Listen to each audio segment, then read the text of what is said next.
Salut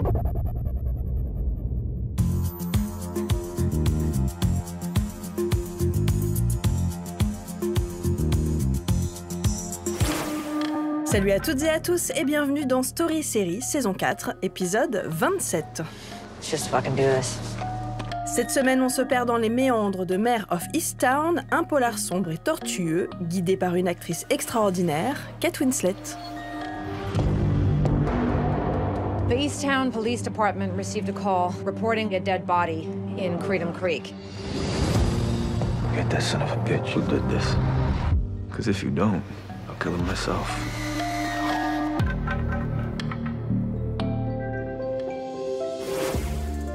Il y a 10 ans, en 2011, Kate Winslet remportait le Emmy et le Golden Globe de la meilleure actrice pour son interprétation impeccable de Mildred Pierce devant la caméra de Todd Haynes.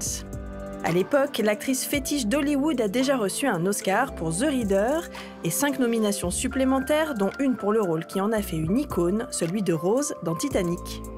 Aujourd'hui, elle retrouve le petit écran et l'endurance d'une mini-série en tête d'affiche de Mayor of Easttown, digne héritière de True Detective et Big Little Lies.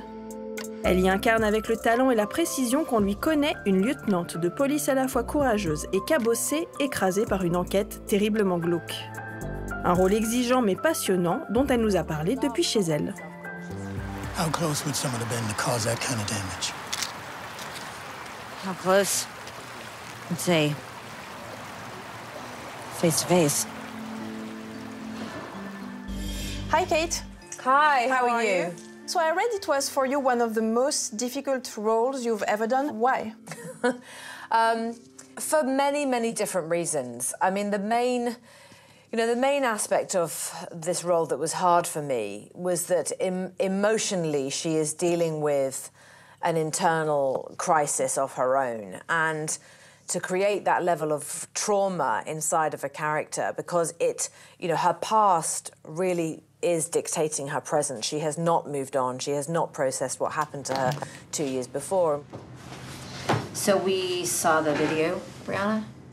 Fight in the woods? You remember that, right? Oh, look, that's you. Lawyer. A felony of the first degree. So Lawyer. It's been between Lawyer, 10 years. Lawyer. I said I want a fucking lawyer. You deaf? It'll go on your permanent record, so... Hey, Sarge. Anytime Sarge. you apply for a job... Sarge, that's enough. That's You're enough. a bitch, you know that? No wonder your son fucking killed himself. Finding that level of grief and sadness and having to hang on to it for such a sustained period of time was really very hard. But also, this is a character who, she had to feel completely real. She has to feel like someone you'd bump into on the street or would, end up sharing a beer with at a bar. And, there are lots of different things that go on in making that happen. It doesn't sort of happen by magic. I saw you on TV this morning, Dawn. If you don't think I'm doing my job, I just wish you'd come with me first. This isn't about you, Mayor. It's about finding my daughter. Yeah, I know that. I do know that, but I'm doing my job, Dawn. Laura, get her away from me I'm doing my job. right now. Hey, it's not the right time to have this conversation, okay? You can have it later. And it doesn't help if you go on TV over and over and tell the whole goddamn town. This isn't about you, Mayor. Not everything is. Right, Mayor. Laura, get her off of me. You know how hard I've worked to find Katie. And obviously I've never played a sergeant detective before, so there were lots of technical things that I absolutely had to learn and come to understand. But this is not my world, I'm not a sergeant detective. My life is very different to Mayor's. But at the same time, that sense of community and family that really does provide the heartbeat of our story was something that was very important to me and really resonated with me and reminded me a lot of how I grew up and where I came from. I could really connect with the character on that level in particular, and that above all else, no matter how complicated and difficult Mayor is as a person, her family is something that she always fights for, no matter what. And that, of course, really resonated with me as well. Mayor? Hey.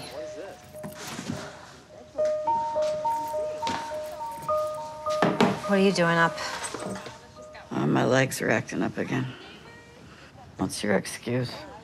My excuse? For walking in at 3:30 in the morning. Hey, you're living in my house now. Remember? The hell's that supposed to mean?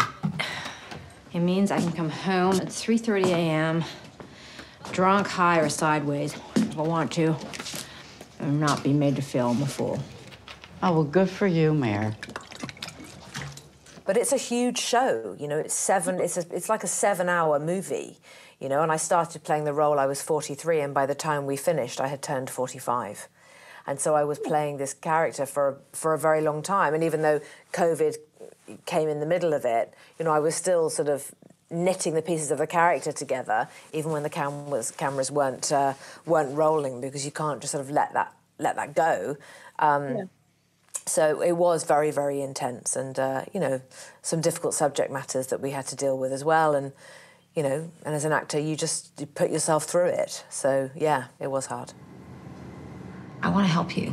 I really do. I get that things couldn't have been easy for you two. You're young, you know, fighting over money, sharing custody of a kid. You know, being a single parent, that's a struggle. That struggle is fucking real, right? I get that. I get that.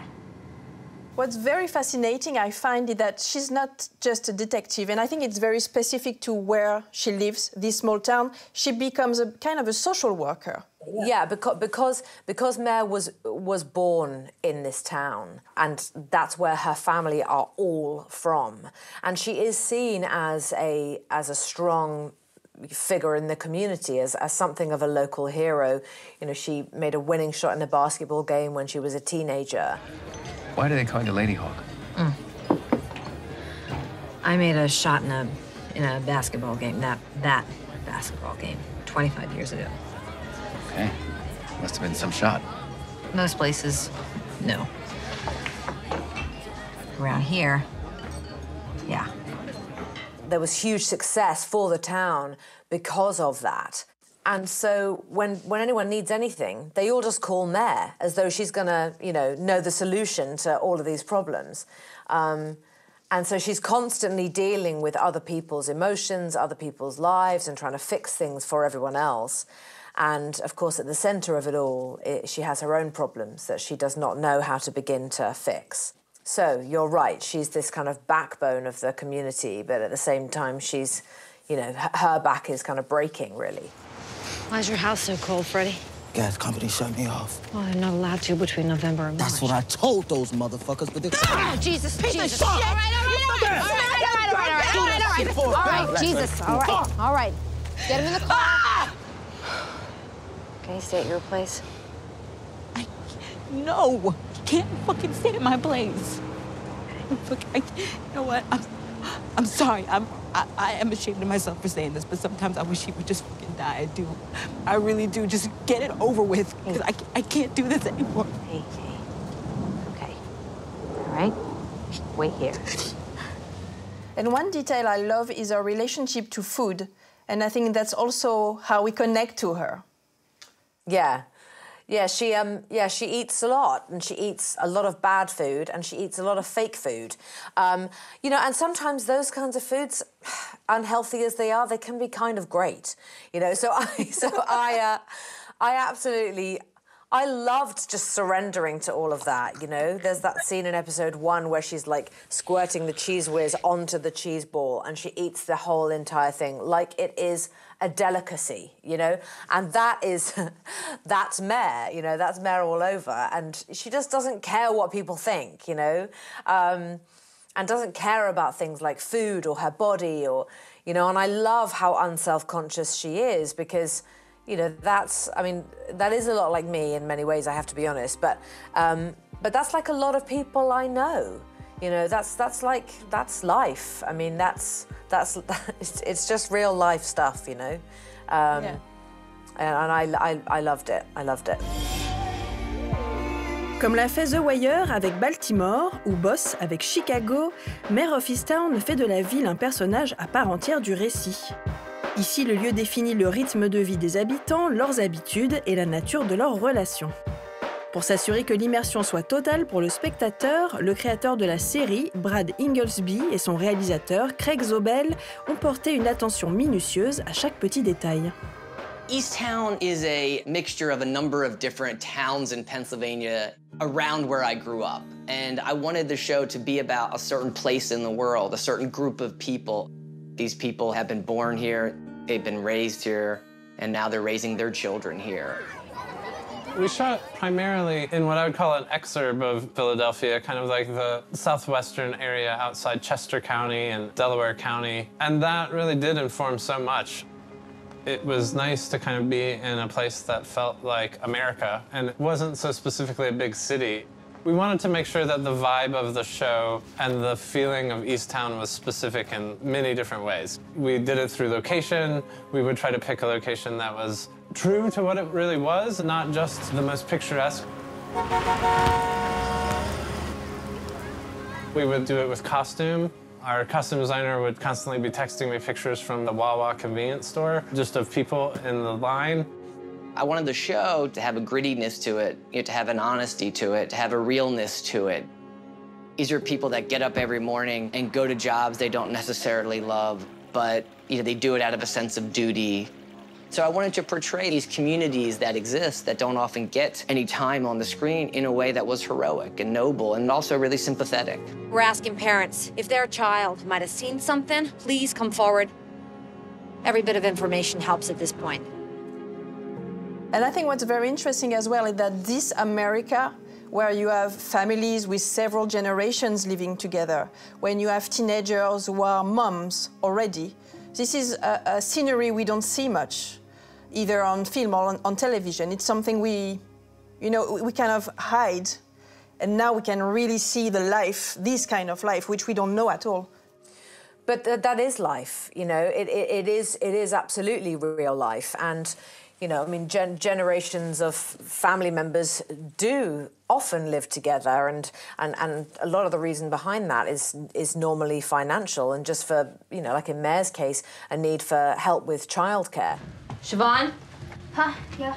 I got an email from Drew's school this morning, something about a concert tomorrow.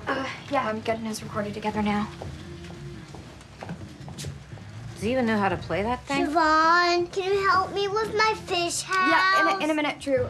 Yes, Mom. He knows how to play. You blow into it, move your fingers, and look cute. He'll be fine. Siobhan! Just a second. And yeah, you're right. Like, I don't think we do see that playing out in film or on television. And I felt very close to all of these people in our show because I grew up quite a lot like that, with overlapping family connections and in a tight community and, with close friends, and how you all knew what the other person was doing. And Okay, I'll see you guys. We'll be over shortly. See you, Frank. Okay, all right. Bye. Bye. Of all the houses he could move into, he has to buy the one right behind mine. There's something really significant about the power of community life and ritual and rhythm. I think we all want to count for something and come from somewhere. My parents always used to say to me, it's people, not places.